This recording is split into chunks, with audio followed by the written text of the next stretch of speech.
Inside Outside Innovation is the podcast that brings you the best and the brightest in the world of startups and innovation. I'm your host, Brian Ardinger, founder of InsideOutside.io, a provider of research, events, and consulting services that help innovators and entrepreneurs build better products, launch new ideas, and compete in a world of change and disruption. Each week, we'll give you a front row seat to the latest thinking, tools, tactics, and trends in collaborative innovation. Let's get started. Welcome to another episode of Inside Outside Innovation. I'm your host, Brian Ardinger. And as always, we have another amazing guest. Our guest today is Paul Skinner. Paul is the founder of the Agency of the Future and author of the new book, Collaborative Advantage: How Collaboration Beats Competition as a Strategy for Success. Welcome to the show, Paul. Thank you very much, Brian. It's a great pleasure to be on the show with you. Paul, I'm excited to have you on the show. You sent me an early copy of your book, Collaborative Advantage. And for people who may not be familiar with you and your work with the Agency of the Future and the new book, give us a little background on how you got involved in this core topic and your background in working with companies. I would say all of my work is about enabling people to create collaborative advantage in one way, shape, or form. I'm a great believer in the power of cooperation enabling ideas.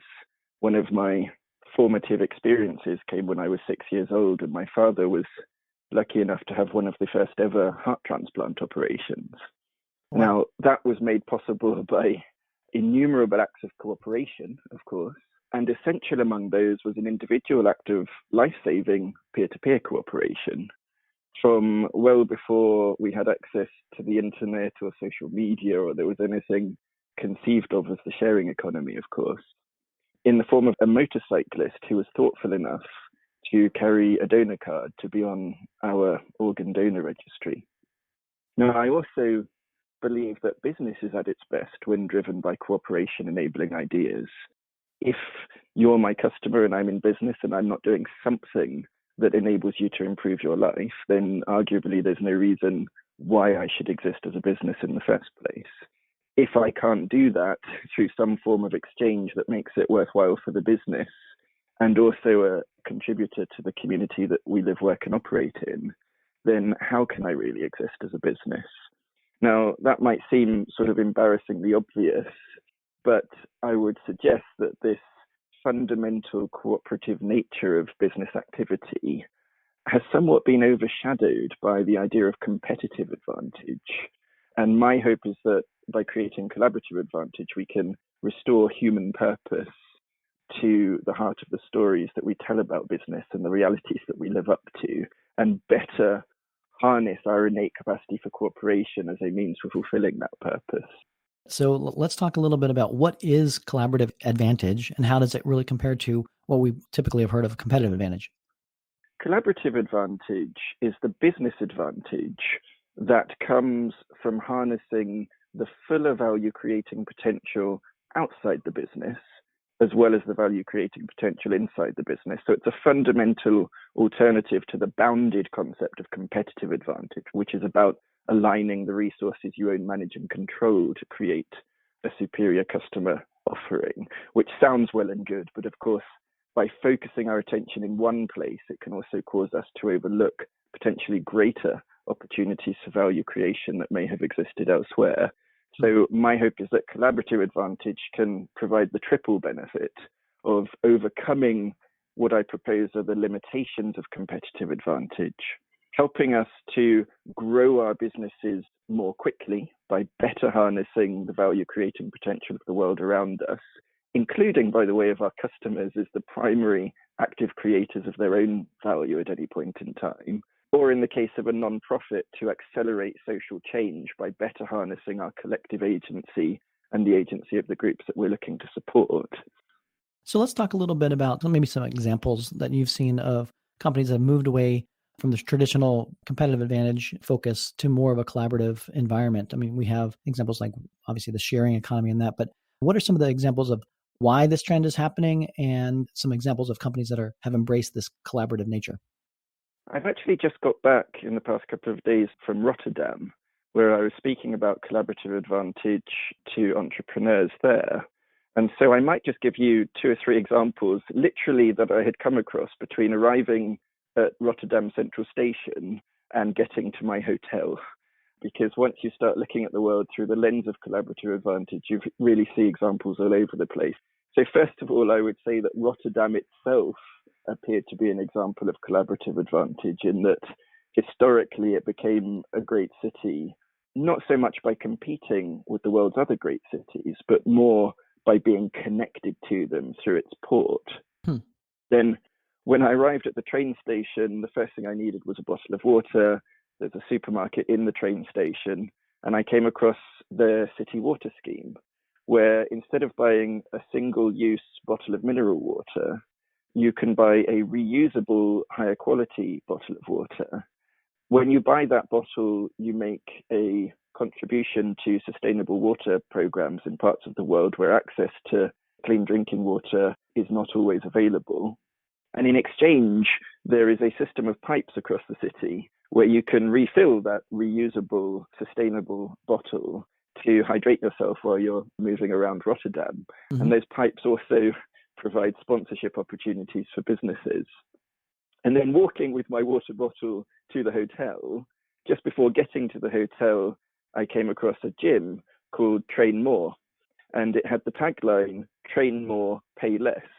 So I had to pop inside and hear the story, and I was lucky enough to meet the person who'd opened that particular gym, which is part now of a chain, and they told me the founding story. So it was founded by an entrepreneur who had a chain of gyms, and that chain sadly went bankrupt. And he became a bit skeptical about the whole business model of gyms. He saw that a lot of gyms weren't really on the side of their members and getting healthy and into good shape. In fact, for a lot of gyms, if a member signs up and pays their monthly subscription and the gym never hears from them again, that's actually quite profitable for the gym. It's a win because for them. There's no service. Exactly. You're sort of sponsoring your local gym. And a lot of us have found ourselves in that position at one time or other. Now, he decided instead to demonstrate that he was on the side of people working out. He wanted to open a gym where you would pay a monthly subscription, and every time you used the gym, they would take €1 off the price of that month's subscription. And in the Rotterdam gym now, you can train for €29 a month, and every day that you train, €1 comes off the price. And of course, that means that even in February, if you train every day, you can get your training for free. Now, he pitched that idea to investors, and they said, do you know what? You're crazy and you're going to go bankrupt a second time. But eventually he managed to pull together the funds to open a gym.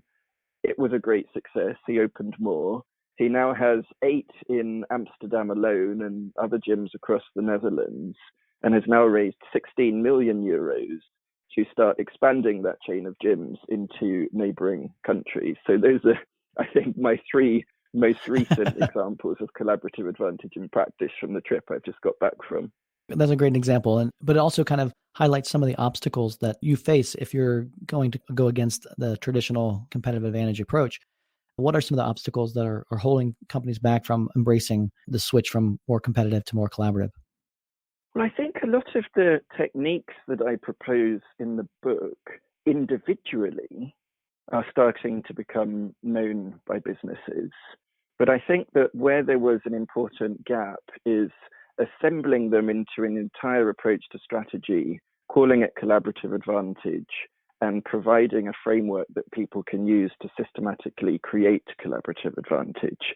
And why I think it's so necessary to have an entire strategy built on that premise is because I would say that the idea of competitive advantage and the metaphor more broadly of competition, competitiveness in business have become so dominant in our understanding of how you create success in business and how you unlock economic value that they can find unexpected ways to hold us back, even, and perhaps I would say especially, when we're not deliberately using them.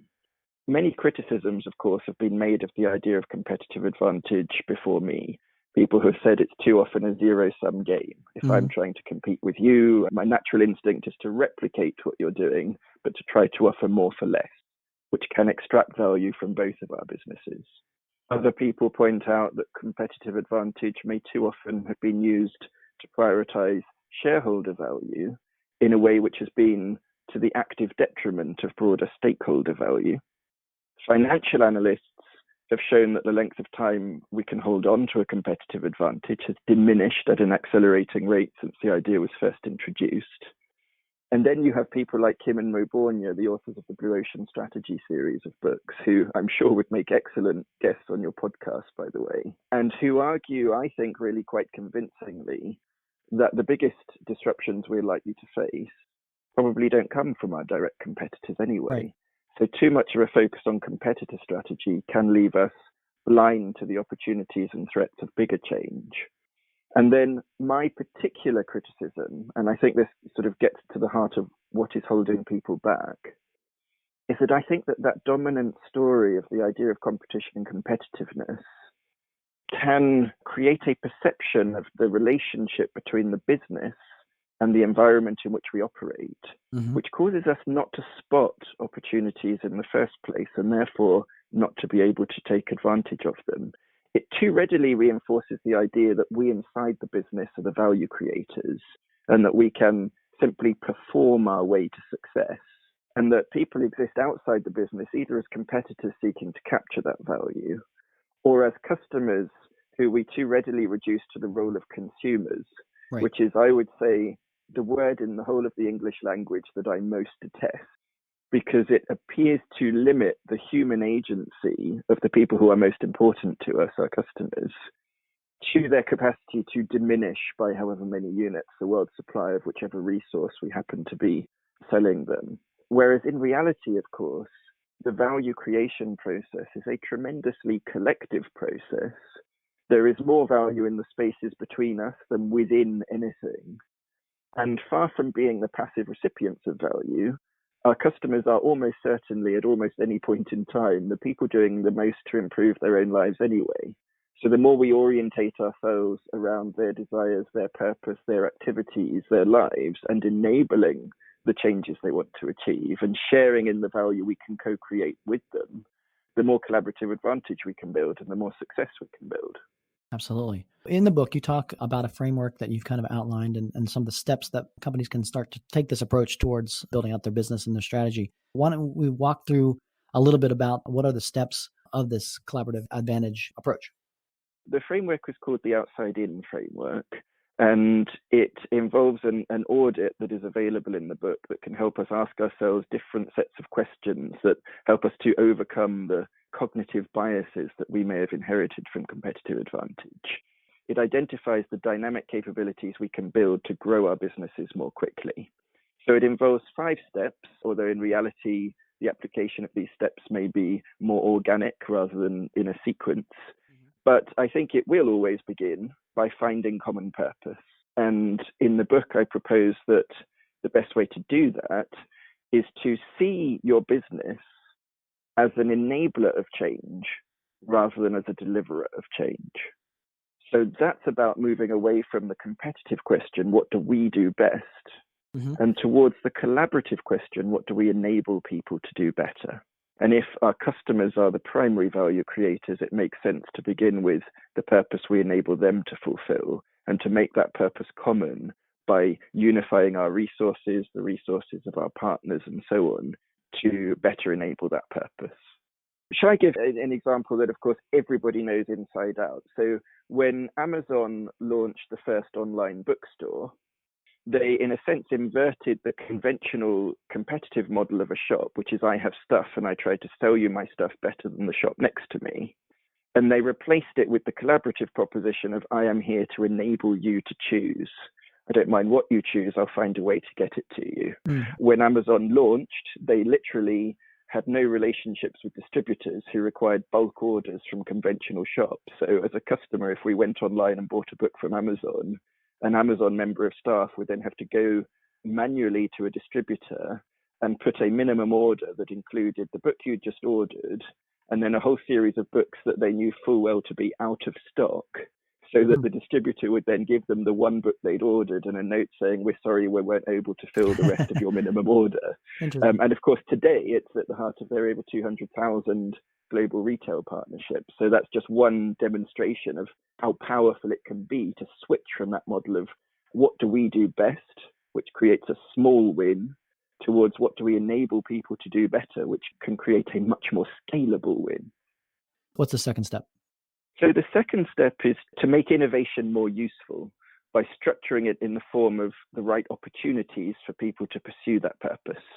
That might be about putting cooperation enabling ideas at the heart of our customer propositions, at the heart of our value creation process, at the heart of our business models, at the heart of our customer support or service delivery mechanisms, or even at the heart of our communications.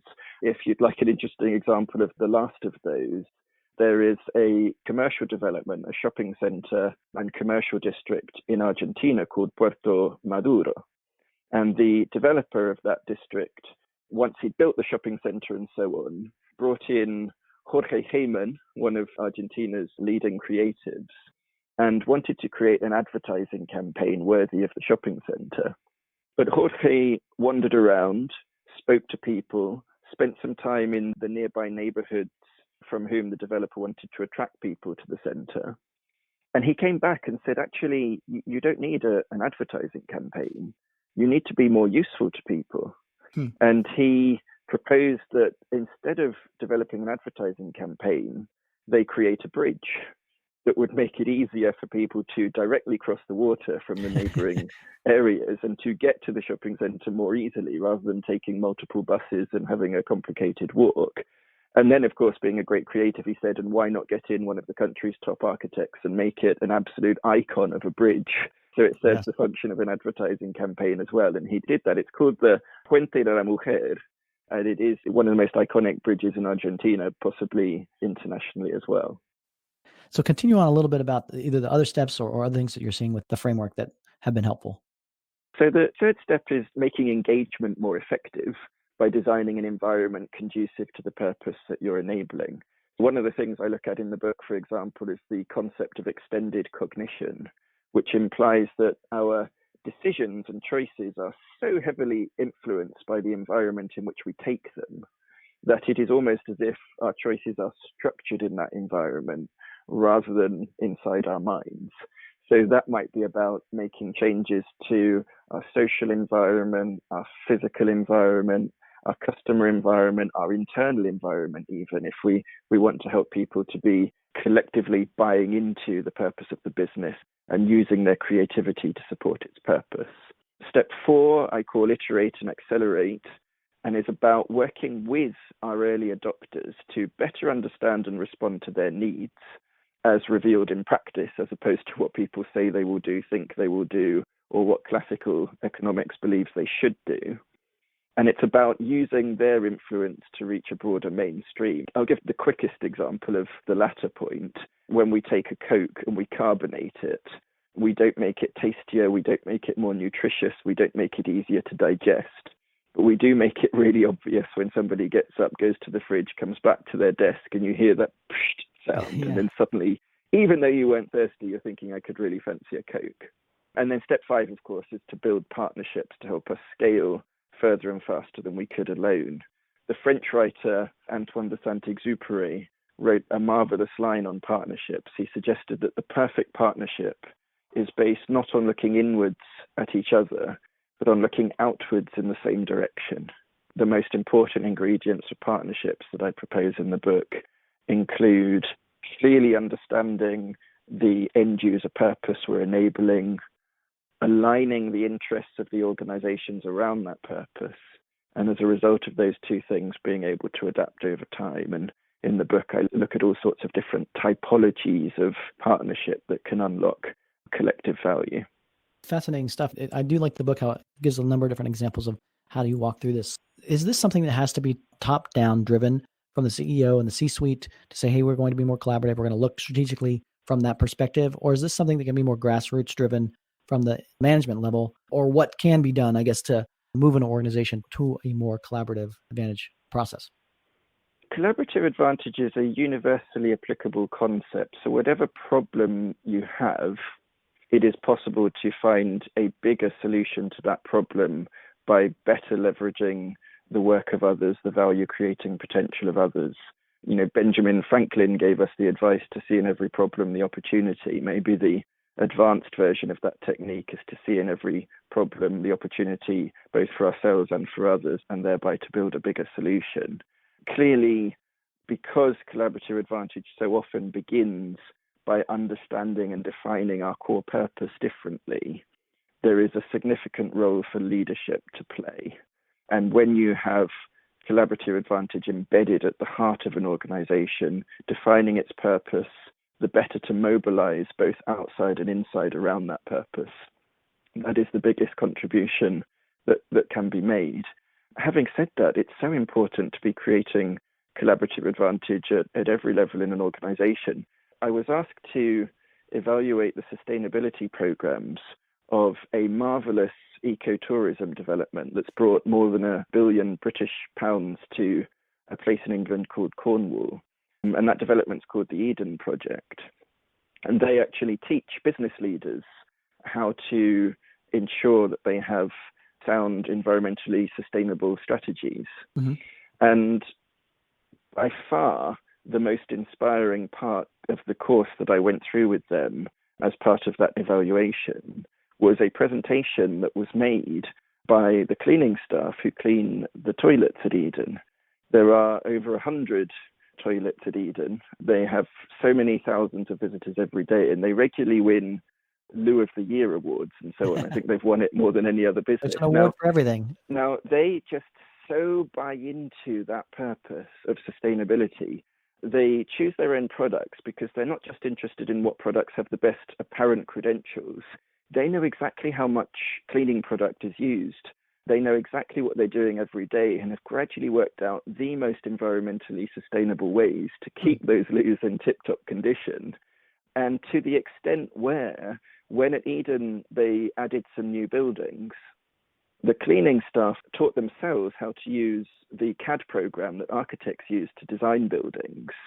And they use that knowledge to make small modifications to those buildings, for example, where electricity sockets could go and so on, to make the small adjustments that meant that their cleaning processes would be even more environmentally friendly than otherwise they might have been. Now, it must have been 10 years since I was walking through that program to help evaluate it. And I remember that session better than I remember the vast majority of meetings and sessions that I've had since then. It was a very memorable occasion. So I think collaborative advantage can be created right throughout an organization. And it can also unlock tremendous contributions from our customers. I was just buying something on eBay the other day. Now, of course, one of the most fun things you can do on eBay is to outbid somebody in the final seconds of an auction. Now, that's made possible by something called sniper code. And funnily enough, the original sniper code wasn't created by eBay or conceived of by eBay. It was conceived of and contributed simply by a customer who thought it would be more fun. And I think we've all benefited from their insight and creativity. Well, I encourage everybody to pick up the book Collaborative Advantage by Paul Skinner. Paul, thank you very much for being on the show. If folks want to find out more about yourself, Agency of the Future, your book, what's the best way to do that? I would love people to read the book. It's been out in Europe for the past few months, and it's published in the US at the end of April. People can find me on LinkedIn. The Agency of the Future is www.theaof.com. And if we have marketers listening who would like to try out their own approach to creating collaborative advantage and support a good cause at the same time, then they can also sign up for the social platform pimpmycause.org that I founded shortly after the Agency of the Future. Great stuff. Paul, thank you very much for being on Inside Outside Innovation. Look forward to keeping in touch and seeing where all this goes in the world of innovation. Appreciate your time. Thank you very much, Brian. That's it for another episode of Inside Outside Innovation. If you want to learn more about our team, our content, our services, check out insideoutside.io or follow us on Twitter at the IO Podcast or at Ardinger. Until next time, go out and innovate.